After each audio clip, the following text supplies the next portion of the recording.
Olá, Leci Palante, trazendo aqui, pessoal, mais uma vez, né? E que bom que seja mais uma vez, uma espécie de pode não podcast com o poeta, o mestre poeta, mais que humano, Marcos Fabrício Lopes da Silva. Esse cara que vem de Brasília e que é um dos poetas contemporâneos mais produtivos, digamos assim, que está em franca produção da sua obra literária e que passou por Belo Horizonte, está passando por Belo Horizonte, pelo menos enquanto eu estou fazendo essa abertura aqui. E a gente pode conversar um pouquinho ali no Cine Belas Artes de Belo Horizonte. Então eu espero que vocês curtam esse áudio aí. E vamos que vamos. Depois voltamos. Você tem esse? Brasília inspira poesia. Não, esse aqui foi que você lançou com os colegas. Isso, você tem ele? Tá aqui. Ah, não. Nossa senhora. Sai. Então vamos fazer esse bip, né? É bip. Todo mundo no bip. Todo mundo no bip. Cara, muito legal isso aqui, tá? Olha, muito bonito, colorido. Bem... Lembrei aqui daquele artista aí que gosta de usar as cores aí. Olha pra você ver que bonito. Tem uma mistura, uma diagramação porreta. Ó. Aí é a turma que tá aí no livro. Olha a apresentação que bonita. É a turma que tá no livro. Ô Marcos, essa turma é a editoração da FAC? Como é que é? FAC, né? Fundo de Amparo à Cultura, quando tem, funciona. GDF. A secretaria também. Livro narrado. Então, por exemplo, problema de visão, quer dizer, visão, né, pessoal? É muito bom isso, cara, é muito show. Eita, Nossa! Os poemas das várias gerações falando de Brasília, do Distrito Federal, das quebradas. Você estava envolvido com toda... Esse aqui foi quando, por exemplo, o Roriz morreu, né? Sim. Ele me deu o cimento, que já era meu. Ele me deu o tijolo, que já era meu. Me deu o lote, que já era meu. Me deu o barraco, que já era meu. Muito obrigado, exterminador de Brasília, por tudo que você me deu, que já era meu. Tá aí, cara. Ó, Leci Palante, Belo Horizonte, 18 de julho de 2019. Marcos Fabrício Lopes da Silva, a honra de estar com essa figura num dos lugares assim icônicos de BH, livraria do Cine Belas Artes, café com Marcos Fabrício. Marco, eu vou chamar você de Marco também, né? Você é um Marco. Obrigado. Um marco literário, um marco da vida, um marco professor, um marco jornalístico, vamos dizer assim, em busca da cerveja perfeita. Nós estamos aqui diante para esse cartaz. Ô Marco, cara, você está em BH só aproveitando o seu recesso para ver amigos ou tem mais outros envolvimentos aqui na cidade, cara? Eu estou em busca da embriaguez. Assim, em busca da embriaguez de BH. Não tomei nada ainda e a boca já está assim, né? Em busca da embriaguez. Tá vendo aí? Por aí vai. De toda forma, amigo, eu estou em busca de um Belo Horizonte que necessariamente não levou todas as minhas pegadas. Sim. Então está sendo muito legal essa sensação de estranho no ninho, né? de poder perceber a cidade com outros propósitos. A minha visita aqui é uma visita assim de passeio, de férias, de descanso, mas é também de fazer amizades, de conversar, sabe? De parar em um lugar, pedir um café, pedir um pão de queijo e puxar assunto e dali nascer uma amizade e presentear pessoas com livros. Eu tenho essa ambição. Eu tô com um livro A Boca do Mundo. Inclusive você me presenteou aqui hoje já com o livro. Eu tô levando aqui ó, a minha bolsa com os livros, né? E são livros que eu faço questão de presentear, porque eu acho que muitas das vezes eu via muito dizer, não leio porque o livro é caro, porque eu não tenho condições. Eu não nego essa verdade, mas eu acho que a gente pode furar essa verdade dando livros de presente.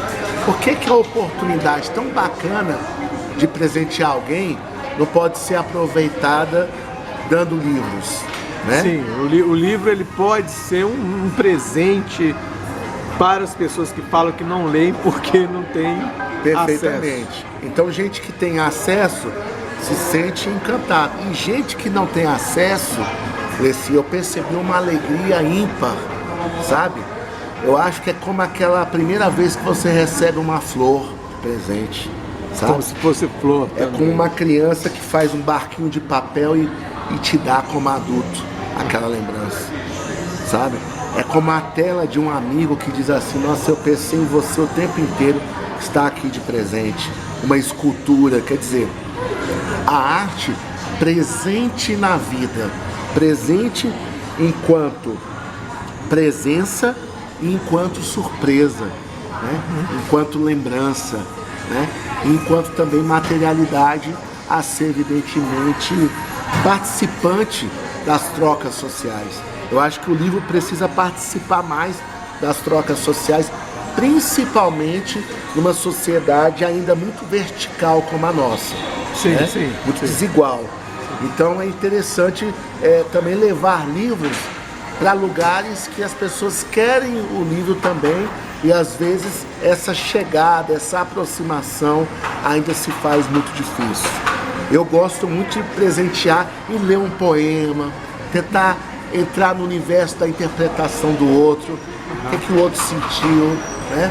Sem aquele ar de corrigir, não é isso, mas é sacar como é que o outro como é que o outro tomou aquele texto como referência. Quais as referências que aquele texto acendeu no outro? E como o outro dá sentido àquele texto que você leu e teve ali uma certa abordagem, e quando entra o outro é fascinante, porque outras abordagens além da sua aparecem. Isso é um fato a ser considerado. Muito bacana. E sem cobrar formação. Tá? Mas muito pelo contrário.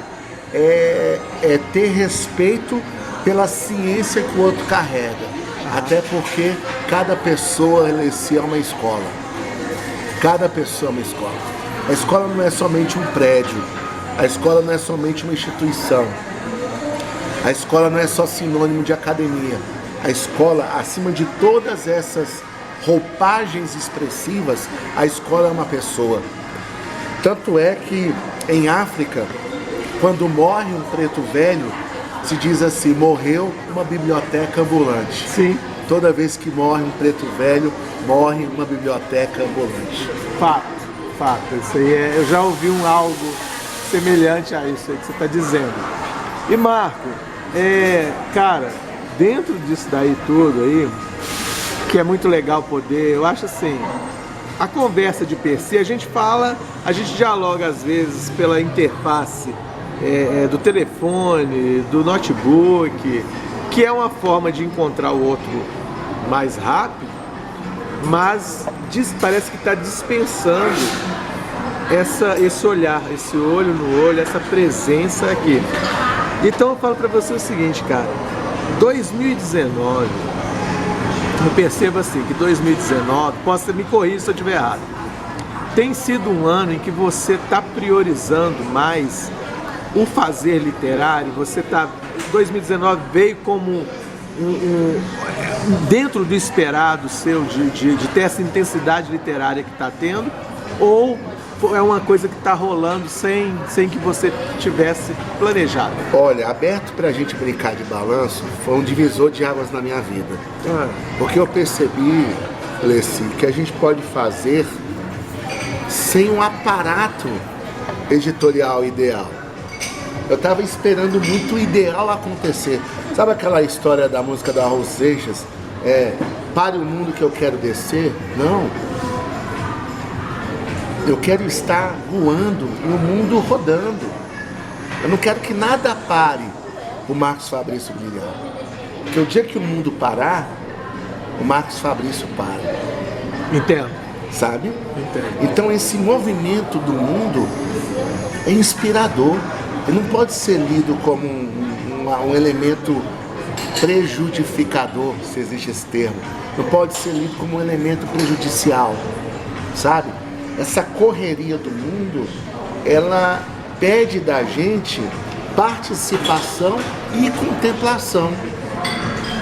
E essa mistura entre participação e contemplação, ela vai acontecer de acordo com o dispositivo da vontade autoral.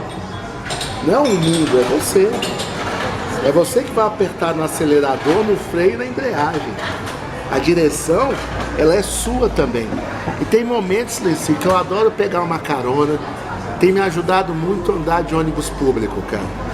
Assim, para melhorar a escuta, para pegar literatura de ouvido, para saber o que está correndo no noticiário, o que está ficando do noticiário midiático nas pessoas. Pegar ônibus errado, sem saber para onde eu vou, para poder ter uma chance de conversar com alguém. Sabe, por exemplo, eu faço essas experiências lá do Distrito Federal nesse sentido, né? De poder puxar um assunto, de poder ter um motivo a mais para lidar com a palavra. Não só com a minha palavra, mas com a palavra do outro. Então, o aberto para a gente brincar de balanço, o próprio nome diz, né? É uma brincadeira, né? É uma abertura. E eu fui percebendo dentro do trabalho com a Avá, né? Que é essa editora artesanal independente que eu faço parte dela, da qual faço parte, ela me abriu muitos olhos para poder perceber, opa, né? Faça você mesmo com os outros fazendo também. Ah, sim, na base da coletividade. A coletividade. Sim, né? sim. Então quem costura, quem escolhe o papelão, quem vai escolher a cor da linha, a tipografia do livro, certo? A diagramação, certo? A seleção de poemas que vai para o livro. Tudo isso passa por uma discussão coletiva. Então eu acho que a autoria, ela está cada vez mais se aproximando do conceito de rede. Sim. E eu acho que a rede também está cada vez mais próxima do conceito de autoria. Então eu acho que a autoria, se a gente for investigar bem, ela não é individual, ela passa por múltiplas autorias. A autoria da pintura, da arte, da costura, da escolha do papel, da tipografia, da seleção dos textos, sabe? Do poder participar de feiras independentes que a gente vem participando ali em Brasília, em Goiânia, né? Quer dizer, eu acho que me abriu muitos olhos para poder valorizar o tempo do fazer, não o tempo de espera para fazer. Eu acho que o meu tempo de espera já deu. Ah, tá. Entendeu? Já deu tempo. Já deu. A produtividade. Já vivi muito bem. Já teve gente que me falou assim que você parece uma máquina de criativa. Não vou dizer que não no sentido pejorativo de máquina, mas no sentido de criação, que você parece uma máquina criativa. Já me falaram isso. Você se sente assim, uma máquina criativa? Olha, se eu for a Olivete do Nelson Rodrigues, eu me sinto, né? Se eu for a Olivete do Nelson Rodrigues, já tô me sentindo bem na fita. Bem, eu acho que essa questão da produção que acontece de uma maneira bastante como diria Adriana Calcanhoto, dentro de uma noite veloz. Dentro de uma noite veloz. É dentro de uma noite veloz, a minha produção. Eu uso esse verso porque eu sou muito inquieto nisso, sabe? A minha forma de realização, ela está muito ligada à leitura e à escrita, desde muito cedo na minha vida. E escrever e ler é me aceitar melhor no mundo. É como eu quero estar no mundo.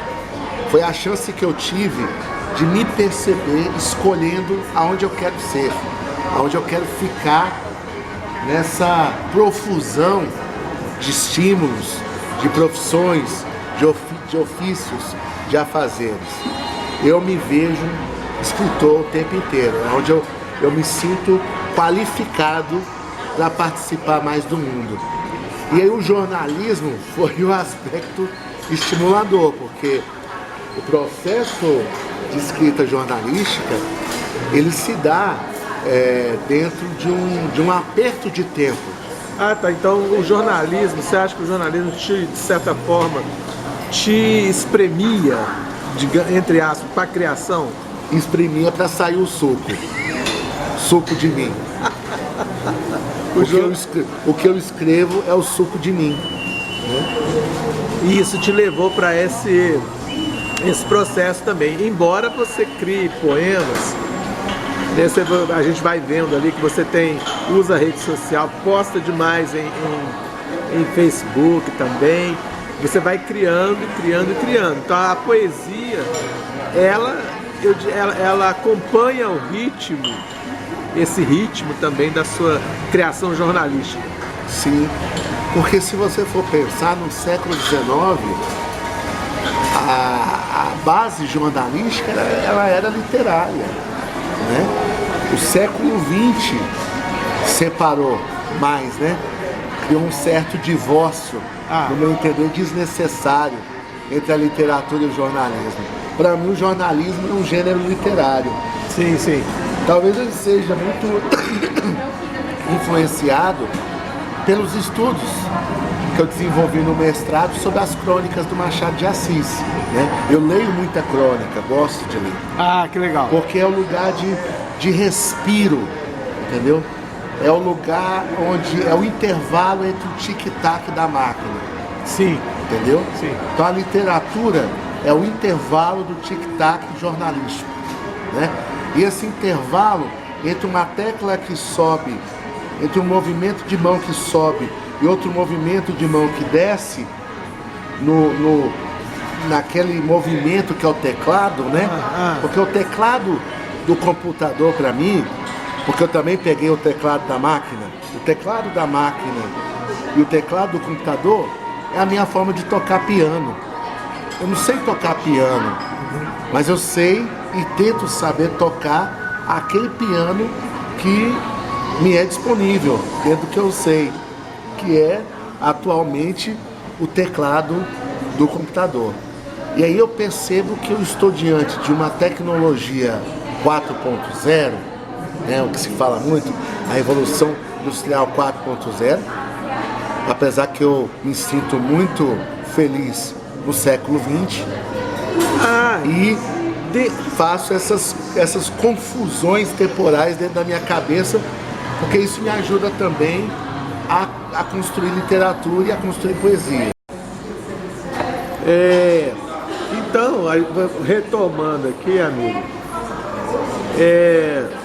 uma vez eu conversava com o poeta e professor de português Leonardo de Magalhães, e ele dizia o seguinte, que ele se sentia feliz de fazer parte do século XX, ter nascido numa época em que ele pôde conhecer pessoas que ele achava significativas para um momento, para uma amizade, para tudo que dizia laços afetivos para ele, em termos de cultura e tudo mais.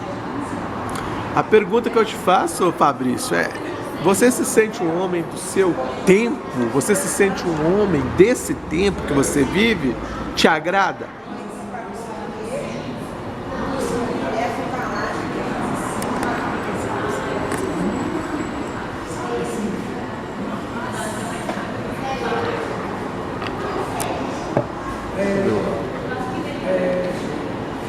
Eu acho que o que me agrada é o tempo que a pessoa traz, o tempo que eu levo para a pessoa. O famoso encontro de gerações. Estou gostando disso, sabe? Eu estou gostando de ouvir o que fez a cabeça de um cara de 60 anos, o que fez a cabeça de um menino de 3 anos, o que fez a cabeça de uma pessoa com 20 anos, o que fez a cabeça de uma pessoa de 20 anos, o que fez a cabeça de outra pessoa com 20 anos. É a velha tese, cada pessoa é uma escola. Isso me anima. Eu tenho uma certa preguiça do passadismo. Meu tempo foi melhor que o seu. E também tenho uma certa preguiça de um futuro otimista. Quem está minimamente informado não pode estar otimista. Eu acho que nós temos um mundo, vivemos em um mundo perigosamente aberto para a distopia, para uma queda de qualidade existencial. Nós vamos ter um superávit tecnológico nunca antes observado, mas um déficit espiritual enorme. Eu falo isso como pessoa de espírito, né? O espírito é a capacidade que a gente tem de enriquecer a existência, mesmo sofrendo com a matéria. Certo? Então, os tempos que conseguem mostrar espíritos distintos das limitações da matéria são aqueles que mais me atraem, né? Por exemplo, você lê um texto do século XIX e perceber problemas que estão na cara do século XXI. E perceber que, por exemplo, escritores que a gente admira, entendeu? Foram escritores que, inquietados, perturbados com essa ordem que realmente machuca muito. A ordem do tempo machuca eles, sabe? Não é só pelo envelhecimento, é pela subtração da vida, pela sobrevivência. Sobreviver é muito pouco. O grande projeto da humanidade é conviver. Vidas em plenitude convivendo. Vidas em abundância convivendo. Sim. Nós estamos tendo uma diminuição da esperança de vida. Nós temos aumento da expectativa de vida, mas nós estamos tendo uma diminuição da esperança de vida. Eu prefiro estar atento à esperança de vida do que à expectativa de vida. A expectativa de vida é uma consequência da esperança de vida. Se perde a esperança de vida, a morte antecipadamente vem. E às vezes a gente nem percebe que ela já está atuando no nosso dia a dia. Uhum. Você dentro que você falou com essa profundidade aí, e esse esclarecimento também, Brasília, o fato de você ser um pilar brasiliense, eu acho que você está amalgamado, né, a Brasília, te estimula, a Brasília te impulsiona a mostrar um lado mais humano da sua existência, ou ela te consome e te torna um desesperançado mais profundo, digamos assim? Brasília é um curso intensivo de união e de solidão. Quando você é acolhido, e quando você acolhe, a perspectiva é muito forte de afeto. É um afeto muito significativo, muito relevante. Ao mesmo tempo é uma cidade que tem a sua formalidade, a sua seriedade, os seus ritos de poder, né? Que em alguns momentos, não são alguns momentos, em muitos momentos desumanizam, né? A gente precisa estar muito ligado em Brasília, para não entrar num ritmo monumental, se vê como monumento. Brasília é repleta de monumentos. Você consegue participar você consegue transitar pelas cenas de Brasília? Eu digo assim, a cena cultural que tem mais para asa sul, asa norte e por aí vai. Você consegue? Você fica muito localizado ou com você não tem disso? Você vai para todas os matizes Eu acho que transitar eu consigo, mas eu quero mais, eu quero transar. Você quer algo mais... Transar. Eu acho que transitar... mais fluido? Transitar e transar... Há uma diferença. Há uma diferença. É a mesma coisa que a diferença entre coexistir e conviver. Aqui, por exemplo, nesse café, se você quiser fazer uma panorâmica aqui, nós estamos coexistindo. Está todo mundo ocupando o mesmo espaço, certo? Está coexistindo. Mas nós estamos convivendo? Não, necessariamente. Então, a coexistência está para o transitar, assim como a convivência está para transar, meu amigo Leci. Mas a cidade... Mas é uma cidade muito convidativa, uma cidade moderna. Brasília é o sucesso do Brasil. É onde o Brasil investiu mais forças para dar certo. Foi Brasília. Sim. Brasília deve ao Brasil. Mas foi aonde o Brasil mais desenvolveu energia nas mais variadas regiões para que Brasília fosse a nossa Canaã, fosse a nossa terra prometida.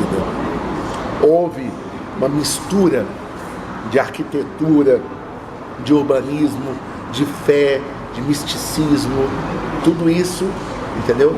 Tem qualidade de realização em Brasília. Isso é impressionante. Sim. Realmente é uma cidade com componente material e com componente espiritual muito somados. Certo. A química dessa mistura é que eu acho que ainda dá para desenvolver mais utopias e realizações. Entendi. Agora, você, Marco, você vê, então, a sua literatura, e já vamos entrar na parte da literatura aqui, você vê ela fluindo bem em Brasília? Assim, você percebe que ela está chegando nas pessoas? Percebo. Você sente isso? Percebo.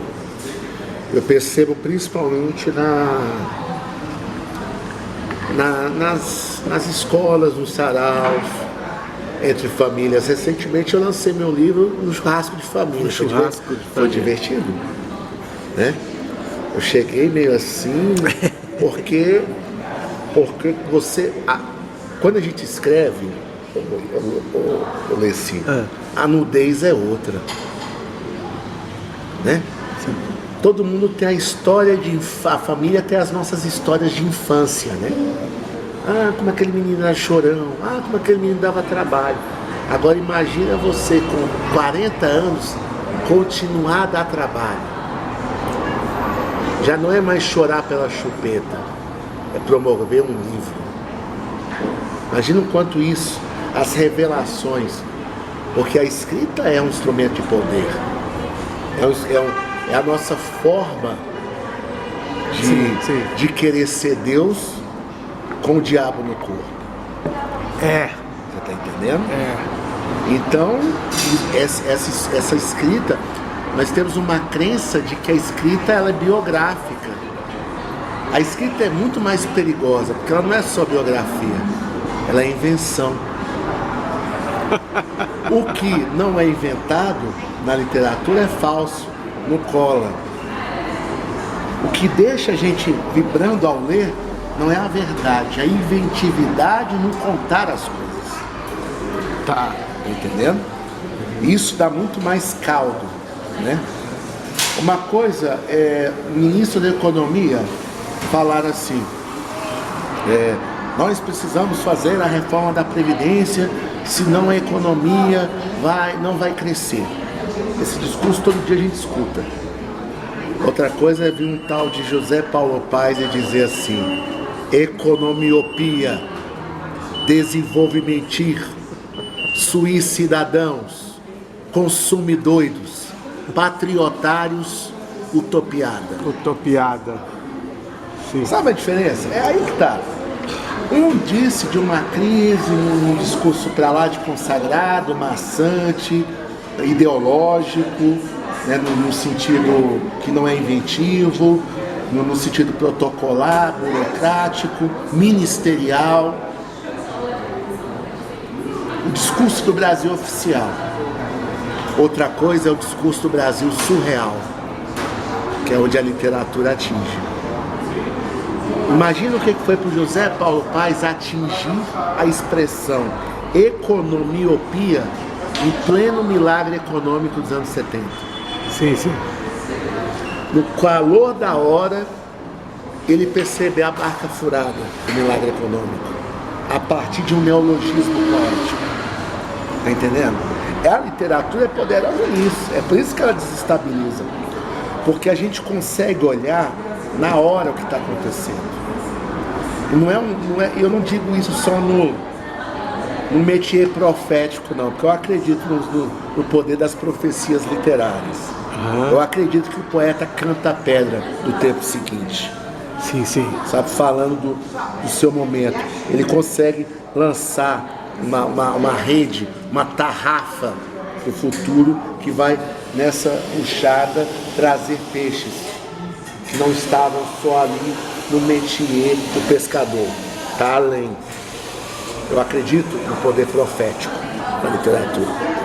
Mas eu acho também muito interessante enxergar escritores que, mergulhados no real, não ficaram satisfeitos com o real e foram catar os buracos da rede.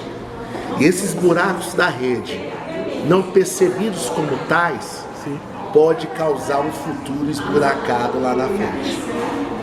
Perfeito. E ao mesmo tempo, nós temos uma literatura onírica que a gente sonha, né, para preencher esses buracos da melhor forma. Não é para resolver nada. O escritor não está para resolver. O escritor está no mundo para perguntar, para melhorar a nossa capacidade de fazer perguntas. Sim. E se confunde muito esse papel do escritor no meio social que a gente vive. Né? Se confunde muito. Quer que você seja uma espécie de salvador que aponte o caminho e salve a sociedade. E na verdade, você me salva muito mais quando o seu texto é movido por perguntas. E as perguntas, elas não precisam ser explicitadas pelo ponto de interrogação. Basta o seu texto ser uma obra aberta, como diria Humberto Eco. Basta o seu texto ser problematizador. Entende? Então, quando você tem uma perspectiva aberta de construção, você já está promovendo ali uma literatura interrogativa. Porque o que nós temos é um jornalismo interrogatório. Interrogatório, sim. O tempo inteiro, né? O tempo inteiro. É, isso mesmo. Esse jornalismo interrogatório, ou se a gente quiser trazer para o nosso campo, sim, a diferença entre a literatura interrogativa e a literatura interrogatória. A literatura interrogatória, por incrível que pareça, sabe onde ela está? Nos livros de autoajuda, nos livros de marketing, nos livros que ensinam a você a enriquecer. Porque ser pobre é motivo de vergonha e fracasso no discurso capitalista, infelizmente. Fato. Isso é uma tragédia, né? Uhum. O capitalismo ele é muito mal. E aí você tem uma literatura interrogativa e começa a perguntar, inclusive, por que existem classes na sociedade. Sim. Por exemplo, enquanto o marketing diz assim, olha, você tem que produzir um copo para a classe A, uma bandeja para a classe B, uma cadeira para a classe C, uma televisão para a classe D. Enquanto o marketing pensa assim, o filósofo está dizendo, o sujeito da classe A não pode querer a televisão da classe B. O cidadão da classe E não pode querer algo da classe C. O cidadão da classe C tem que se contentar com o que ele só tem enquanto classe C. Será que existe classe? Já coloca tudo no patamar de interrogação. interrogação. Por isso que o marketing tem medo da filosofia. Por isso que os poderes babam o ovo dos marqueteiros e querem destruir os pedagogos. Sim. Entendeu? Então, por aí você tira. MFS Marcos Fabrício Lopes da Silva. Amigo, faça aí, vamos fazer um inventário rápido assim da sua jornada literária publicada, porque tem os impublicáveis também, porque tem a produção impublicada, né? Não é pública, mas o que já é tornado público até o presente momento, começa com Deslocado mesmo o seu trabalho, foi a sua primeiro rebento, foi o Deslocado. A partir daí, o que veio depois de Deslocado? Depois de Deslocado veio o Duelo. Depois de Duelo chega Chapa Quente. Chapa Quente, esse aí é que eu desconheço, a Chapa Quente. Chapa Quente. Que foi uma aventura, uma roubada, né? Porque eu peguei todas as minhas economias, fui para São Paulo na ilusão de que eu ia ser conhecido. O sonho paulista? O sonho? Fui picado pela mosca azul das editoras.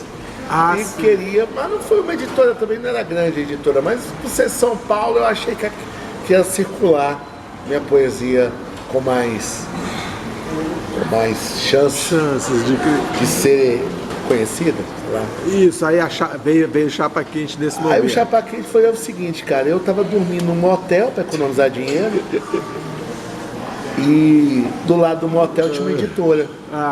Tá. Mesmo, literalmente. Eu subi e o cara super cidadão da lábia, né? Sim. Conversando comigo e tal, etc. E eu consegui assinar um contrato em que eu só tinha direito a 11 livros. 11 livros.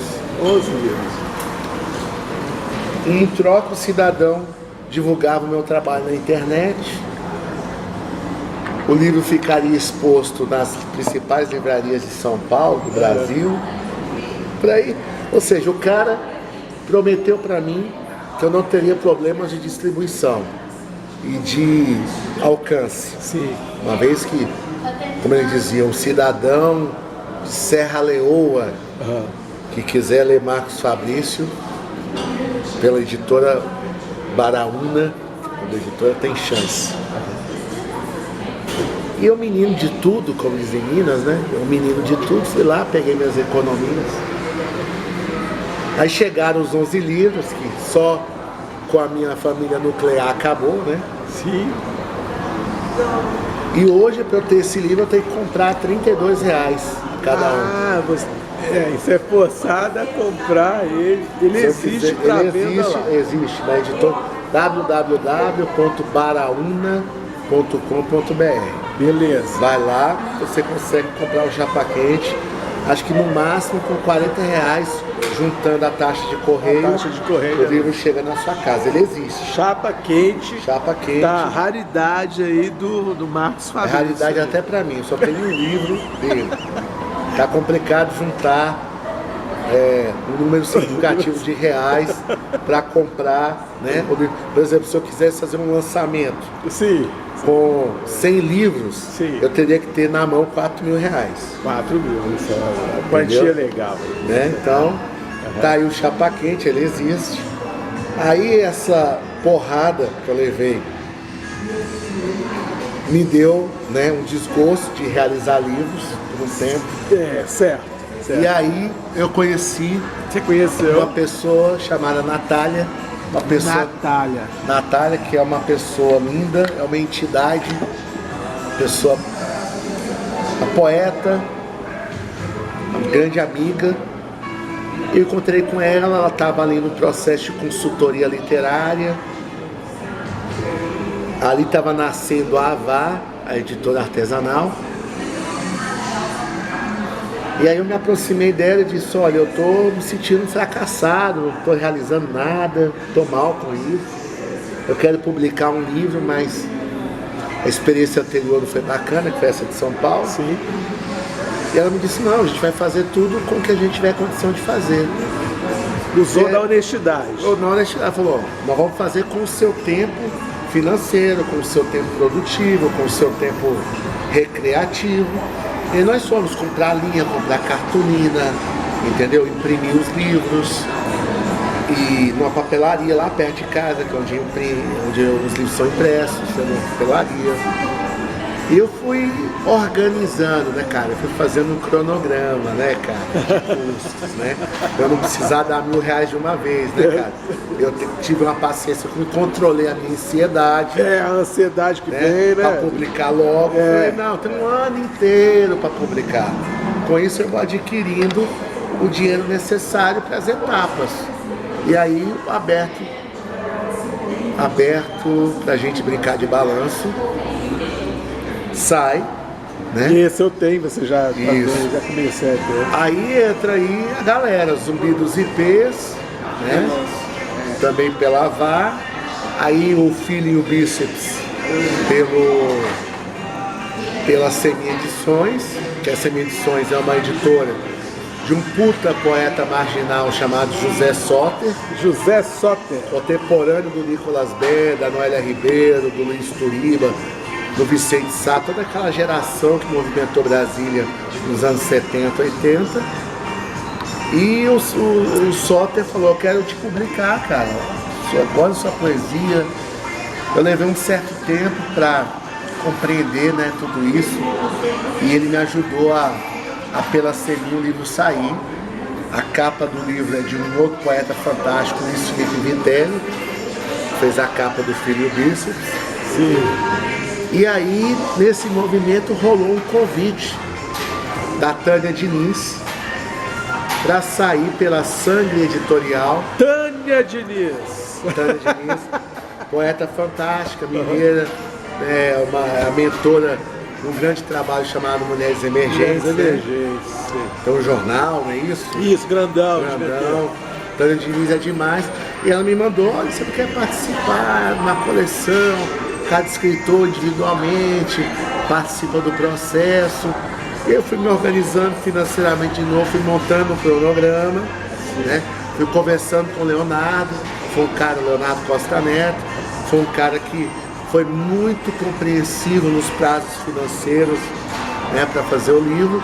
E eu me empolguei e falei, vamos fazer 100 livros. Era inicialmente 30. Eu passei a São 30, eu acho que não vivi a mesma frustração dos 11 lá do Chapa Quente. Vamos jogar 100, que dá uma impressão saudável de demora. Isso. Maior. Né? Curso de prazo. Isso. E aí saiu o A Boca do Mundo, que é um livro que eu elogio, que eu faço homenagem ao Gregório de Matos. Boca do Inferno, né? Conhecido como Boca do Inferno. Sim. E Boca do Mundo é a expressão que a afroespiritualidade confere a Exu, que é a entidade da comunicação. E o Exu é conhecido como Boca do Mundo. E aí eu trouxe esses elementos e o livro surge com esse título, A Boca do Mundo. eu coloquei esse artigo definido com uma pitada de definitivo. Só para poder ir fazer uma brincadeira a mais, uma pretensão. O livro é muito pretensioso, eu admito. É porque eu fiquei uma vez chateado e depois encantado com o livro do Caetano Veloso, chamado A Verdade Tropical. É um livrão? É um livrão. Catatal. Eu li esse livro e aí eu vi uma crítica do Lobão dizendo assim: quem é o Caetano Veloso para falar a verdade tropical? Tinha que ser uma verdade tropical. Como pode o Caetano ser pretensioso? É que ficou na minha cabeça esses anos todos essa questão uma. Na hora que eu fui colocar o título tava Boca do Mundo até então. Eu falei assim, eu acho que eu vou requisitar essa briga do A com uma, do Caetano e do Lobão. Acho que eles nem lembram disso, mas na minha cabeça tá muito presente. Certo. Eu falei assim, ficou parecendo qualquer uma, entendeu? Uma, eu falei assim, não, eu vou colocar A Boca do Mundo. Aquela coisa também meio marginal, sabe, cara? A boca, quem é o dono da boca? Quem é? Quem é o dono da boca? Isso. Quem é o dono da boca aí na parada? Quem é o dono da boca? Isso me atrai, cara. A marginalidade me traz um capital semântico. Chama a atenção. Me chama. Principalmente a linguagem, entendeu? Marginalizada, periferizada. Eu tenho uma paixão por essas expressões, sabe? Não à toa que o deslocado é louca com K. Eu faço referência ao Vida Louca, expressão do MC Racionais MCs. Entendeu? Tá.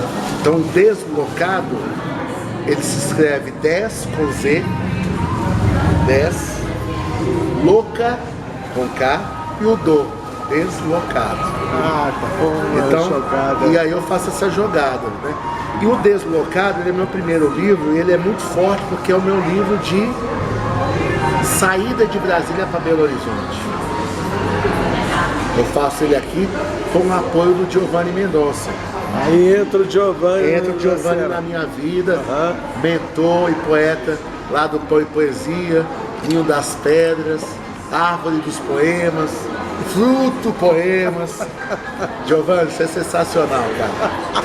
E aí, a partir dali conheci Primeira Pessoa Plural, Leci Pereira, Grãos ao Alto, Múcio de Góes. Grãos ao Almoço, que já passou. Múcio, gente.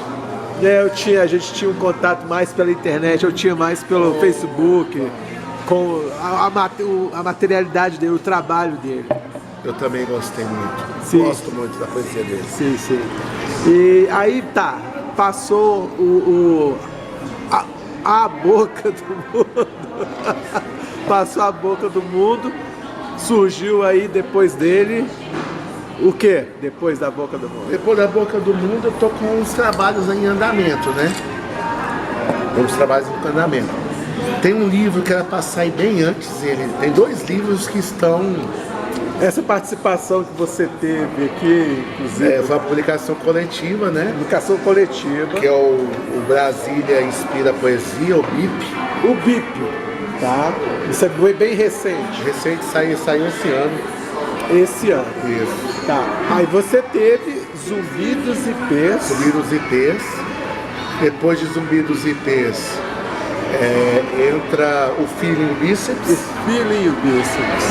E depois do Filho e o Bíceps, a Boca do Mundo.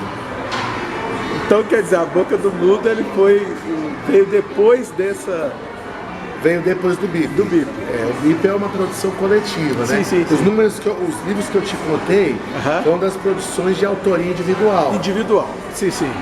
Mas das publicações coletivas, eu participei de livros organizados pela Regina Mello, do Museu Nacional da Poesia, o MUNAP, aqui mesmo de Minas. Não podemos dizer que seja antologia. Seria antologia? É uma publicação coletiva. Uma publicação coletiva. É Tá. uma coletânea. Coletânea. Obrigado. Coletânea. Isso, organização. Isso, coletânea. É mesmo, você tem razão. Uma coletânea. E também eu participei daquela coletânea da Brenda Marques Pena. A Brenda. Nossos outros. A Brenda fez um trabalho assim. Um trabalho, eu participei também, foi muito legal, né? Eu também participei de uma antologia, de uma coletânea com o Vilmar Silva, participei também. Participei do Põe Poesia. Foi poesia, também. Que foi onde o poema Preto no Branco ganhou projeção. É um poema fortíssimo, que eu acho que é o poema da minha vida. Acho que é o poema que eu sei de cor, um poema extenso, que eu sei de cor. Um poema que já nasceu como música, ele nasceu como rap. Foi o poema que mostrou para mim que poesia é ritmo, muito mais do que rima, é ritmo, né? E aí é ritmo, e a rima ela vem com uma naturalidade maior quando ela é pensada dentro de um ritmo. E quando eu escrevi o Preto no Branco, ele veio já com música dentro de mim, como um rap. Sim, sim. E uma coisa também lá dos repentistas, lá do Nordeste, que eu também tenho isso na cabeça, porque eu viajei muito pro Nordeste na infância. Minha mãe é maranhense. Sim. Então eu via muito nas praias as duplas de repentistas se apresentando. E aquilo ficou na minha cabeça. Você falou que sua mãe é maranhense e teu pai também? Não, meu pai é mineiro, de Belo Seu pai é Horizonte. mineiro. Meu pai Então, é daqui. Minas Maranhão. Minas Maranhão. Ah, sim. Brasília. Brasília, onde eu nasci. Como é que são as coisas, né, Essa cara? são as viagens que tem, As né? viagens. Brasília tem essas histórias, né? São pessoas de distintos estados se conhecendo em Brasília e formando família em Brasília. Sim, sim. E aí, Marcos, é o seguinte, dentro desse inventário, dessa viagem, pequena viagem aí na sua obra, é claro que há outros trabalhos que certamente você escreve muito, você tem a produção jornalística e colaboração também que você faz para boletins, como é o caso da UFMG, Correio Brasiliense, e a produção, a postagem na internet também, que você não para. Então a pergunta que eu te faço é a seguinte: o Facebook facilitou a sua vida de interatividade com leitores, ou tudo é muito fictício, vamos dizer? Possibilitou você conhecer gente legal postando seus textos em Facebook? Gostou, ajudou. Facilitou isso? Facilitou. Como é que você vê assim para o autor? Eu acho que a internet, ela é uma antena parabólica plantada em você, plantada no usuário, plantada em quem se dispõe a se comunicar através dela. Essa antena parabólica antes estava numa mídia, agora ela está na pessoa. Nós somos mídias, cada um aqui é uma mídia. Sim. E a mídia antes imaginava-se que era um meio, né? Chega o McLuhan e fala, o meio é a mensagem, né? E hoje eu falo, o meio é a pessoa. Né? O meio é a pessoa. O meio é a pessoa. Entendeu? Então, para mim, eu tenho uma visão integrada da internet sobre esse aspecto. Abrir possibilidades de encontros presenciais. A internet promove encontros potenciais. O que é ótimo. É melhor do que não ter nada. É verdade. Encontros potenciais, ou seja, eu chamaria que a internet promove sementes e a realidade promove árvores.